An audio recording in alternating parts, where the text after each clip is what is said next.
Hello friends, welcome back to my channel commerce Devi. तो हम पिछली वीडियो में क्या करते हैं, इंट्रोडक्शन टू माइक्रो इकोनॉमिक्स। तो हम उसको कंटिन्यू करते हैं और आज हम इस चैप्टर फर्स्ट को कंप्लीट कर देंगे, इंट्रोडक्शन टू माइक्रो इकोनॉमिक्स, है ना। तो हम क्या बात कर रहे थे, हमने इकोनॉमी पढ़ा, क्या क्या इकोनॉमिक प्रॉब्लम है, डिफरेंस बिटवीन पॉजिटिव इकोनॉमिक्स और नॉर्मेटिव इकोनॉमिक्स पढ़ा, ब्रांचेस पढ़ी इकोनॉमिक्स की, माइक्रो मैक्रो, उनके बीच का डिफरेंस पढ़ा, ये सब हम कर चुके हैं। तो आगे हम देखते हैं three central problem of an economy. क्या क्या प्रॉब्लम होती है इकोनॉमी में, कि क्या प्रोड्यूस करना है, व्हाट टू प्रोड्यूस। क्योंकि मैंने आपको पिछली वीडियो में बताया कि जो रिसोर्सेज हैं वो क्या है, वो लिमिटेड हैं, इतने रिसोर्सेज नहीं है, और डिमांड क्या है, ज्यादा, और एज कम्पेयर टू उसके सप्लाई क्या है, कम। तो इसीलिए रिसोर्सेज क्या है, स्केयर्स हैं। ठीक है, तो क्या है, व्हाट टू प्रोड्यूस, है ना, हमें क्या प्रोड्यूस करना है। जैसे आपको पिक्चर में दिख रहा होगा कि पिज्जा प्रोड्यूस करना है या कार प्रोड्यूस करनी है, या फिर एक फार्मर होता है वो ये सोचता है कि उसको अपनी लैंड पे कि वीट प्रोड्यूस करना है, या तो वो अपनी जो भी उसकी लैंड है उस पर भी पूरी वीट प्रोड्यूस करेगा, या फिर डिफरेंट डिफरेंट प्रोपोर्शन में वो क्या करेगा, वीट के साथ कॉटन भी प्रोड्यूस करेगा। तो ये सब कुछ भी प्रोड्यूस कर सकता है ना।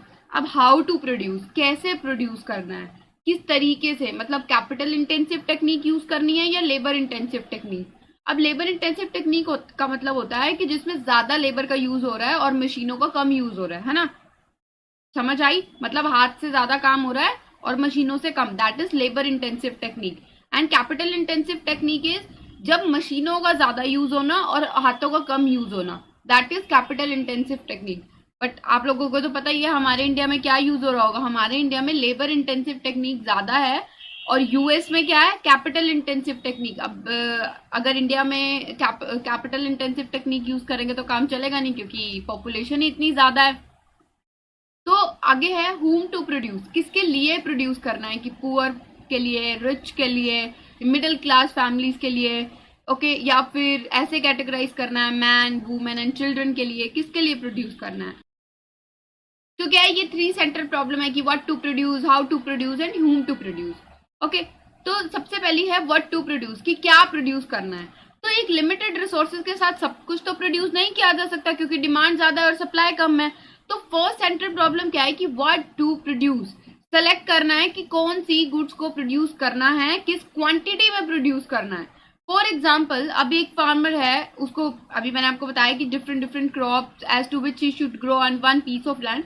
उसके पास एक पीस ऑफ लैंड है, तो उसको पूरा का पूरा एक ही क्रॉप को ग्रो करना है, एक ही जो फसल उगानी है एक उस पे अपनी लैंड पे, या फिर डिफरेंट डिफरेंट हिस्सों में डिवाइड करके अलग अलग क्रॉप्स को उगाना है। अंडरस्टूड। तो ये वो डिसाइड करेगा कि व्हाट टू प्रोड्यूस, ये भी एक प्रॉब्लम है। आगे हाउ टू प्रोड्यूस, कैसे प्रोड्यूस करना है, कौन सी टेक्निक यूज करनी है, कि लेबर को ज्यादा यूज करना है या फिर मशीन ज्यादा लगानी है। तो हाउ टू प्रोड्यूस मतलब किस क्या तरीका यूज करना है उस जो हमने गुड्स चूज करी है उसको प्रोड्यूस करने के लिए।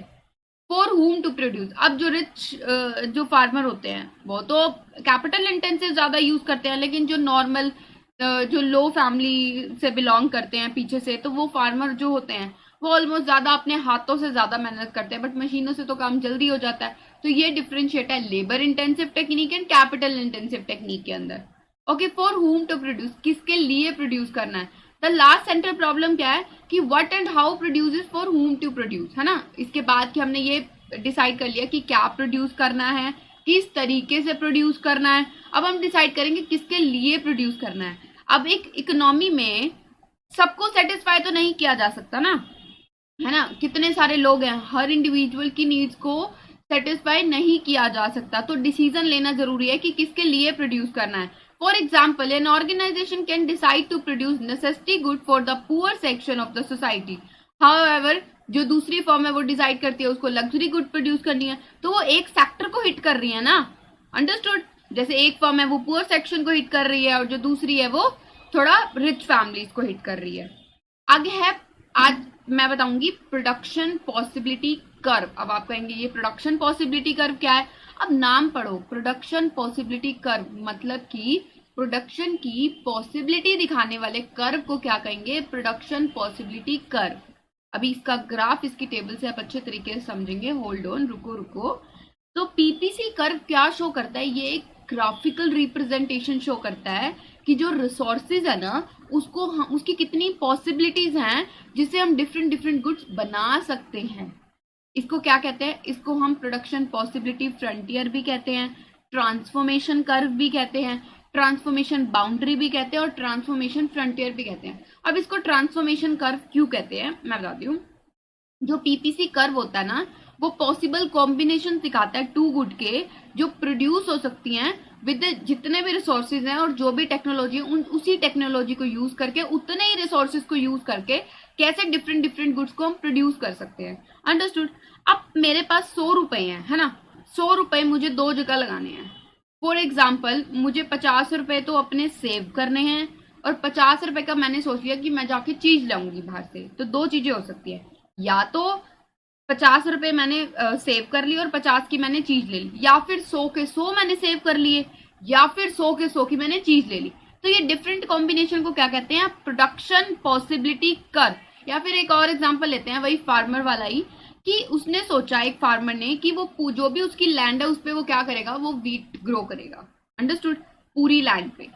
फिर उसने सोचा नहीं, कॉटन की भी जरूरत है, तो वो सोचता है कि चलो आधी पे कॉटन लगा देते हैं, आधी पे व्हीट लगा देते हैं। अब उसको लगा नहीं, कॉटन ज्यादा लगानी है, तो ज्यादा प्रोपोर्शन पे कॉटन लगा देगा और कम प्रोपोर्शन पे व्हीट। तो कितने सारे डिफरेंट पॉसिबिलिटीज हैं प्रोड्यूस करने की उस फार्मर के पास क्रॉप्स को, तो उसको क्या कहेंगे? प्रोडक्शन पॉसिबिलिटी कर्व कहेंगे।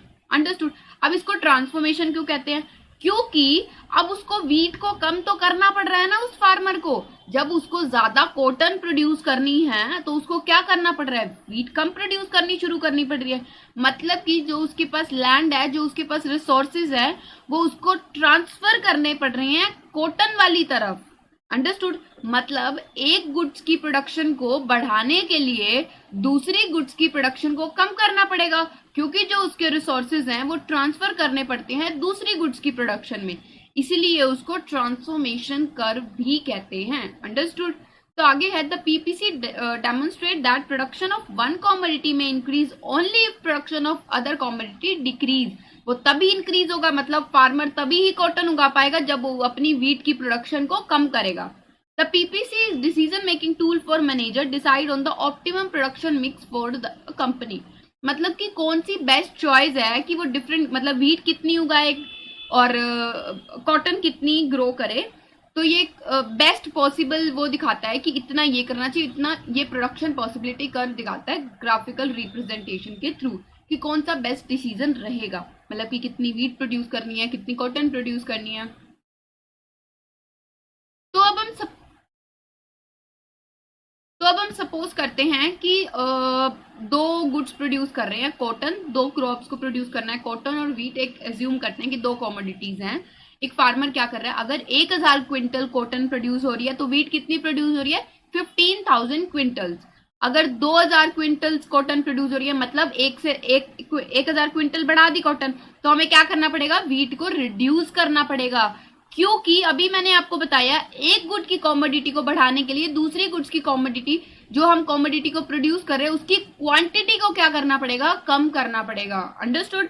तो अब हमने कॉटन को क्या किया? 3 कर दिया, तो व्हीट को क्या करने पड़ेगा? 12। ऐसे ऐसे हम कॉटन को बढ़ाते जाएंगे तो हमें व्हीट की क्वांटिटी को कम प्रोड्यूस करना शुरू करना पड़ेगा। यही ही एक प्रोडक्शन पॉसिबिलिटी कर्व दिखाता है। मतलब क्या दिखा रहा है? ये डिफरेंट पॉसिबिलिटीज दिखा रहा है। अंडरस्टूड? अगर हम कॉटन को 6000 क्विंटल प्रोड्यूस कर रहे हैं तो व्हीट कितना प्रोड्यूस होगा? 0। मतलब जो भी सारी लैंड है वो किस में प्रोड्यूस हो रही है? वो कॉटन प्रोड्यूस करने के लिए यूज हो रही है। अंडरस्टूड? तो ए एफ कर्व, अब आप कर्व देखो, A B C D E F, ये क्या है? डिफरेंट पॉसिबिलिटीज हैं। तो ये जो टोटल ए एफ कर्व है ना, ये क्या कर रहा है? ये मैक्सिमम लिमिट दिखा रहा है प्रोडक्शन की, कॉटन और व्हीट की, कि मैक्सिमम इतना प्रोड्यूस कर सकते हैं हम व्हीट को और मैक्सिमम इतना प्रोड्यूस कर सकते हैं कॉटन को। इनको साथ में, इनको अकेले अकेले ये दिखा रहा है, ये कर्व ये दिखा रहा है। अंडरस्टूड? तो अब हम पढ़ते हैं एक्सप्लेनेशन ऑफ कर्व, कि अगर जो सारे रिसोर्सेज है वो कॉटन के लिए यूज हो रहे हैं तो मैक्सिमम कितनी कॉटन प्रोड्यूस होती है? देखो टेबल में 6000, एफ पे देखो कितनी प्रोड्यूस हो सकती है? 6000 क्विंटल्स कॉटन प्रोड्यूस हो सकती है। मतलब 6000 क्विंटल जो है वो प्रोड्यूस करी जा सकती है। अगर सारे रिसोर्सेज जो है वो कहाँ यूज हो रहे हैं? वो कॉटन के लिए यूज हो रहे हैं। बहुत सारी डिफरेंट पॉसिबिलिटीज ही तो दिखाता है। ये क्या दिखा रहा है? ये कर डिफरेंट कॉम्बिनेशन दिखा रहा है, किसके? व्हीट और कॉटन के। When A, B, C, D, E, F, G are joined we get a curve A and F known as production possibility curve. तो इसको क्या कहेंगे हम? प्रोडक्शन पॉसिबिलिटी कर्व कहेंगे। अंडरस्टूड? तो ये थी explanation of curve. I hope आपको समझ आया होगा। अब हम पढ़ेंगे assumptions of production possibility curve कि क्या क्या एजम्पशंस हैं प्रोडक्शन पॉसिबिलिटी कर्व की।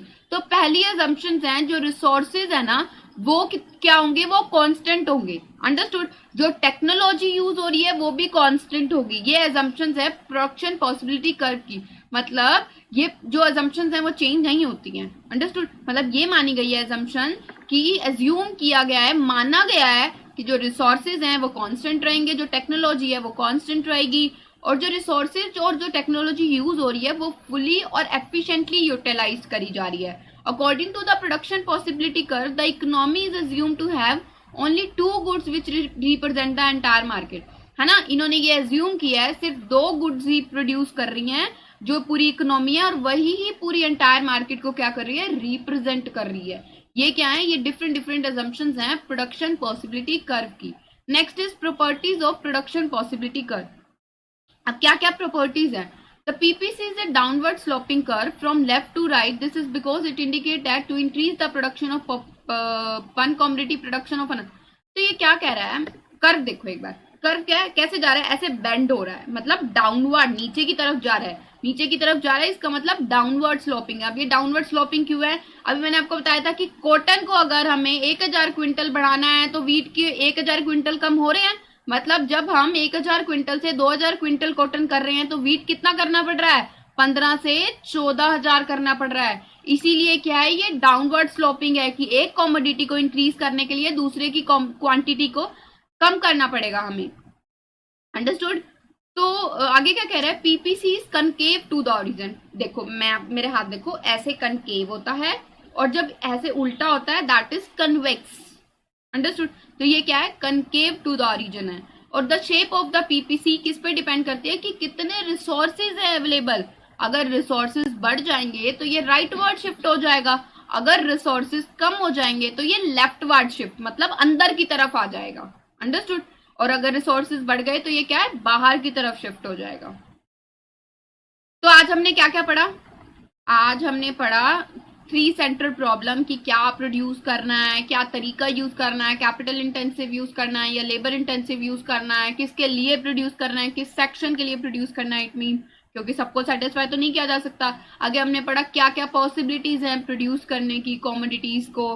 फिर हमने पढ़ी, हमने ग्राफ देखा, टेबल देखी, उसके थ्रू समझा, कर्व की एक्सप्लेनेशन, देन एजम्पशंस, क्या क्या एजम्पशंस हैं प्रोडक्शन पॉसिबिलिटी कर्व की, इज वेरी इंपॉर्टेंट, बहुत इंपॉर्टेंट है properties of production possibility curve. तो इसी के साथ हमारा ये चैप्टर ओवर हो गया, introduction to micro economics. I hope आप लोगों को समझ आया होगा। Thank you for watching the video. Keep growing commerce Devi.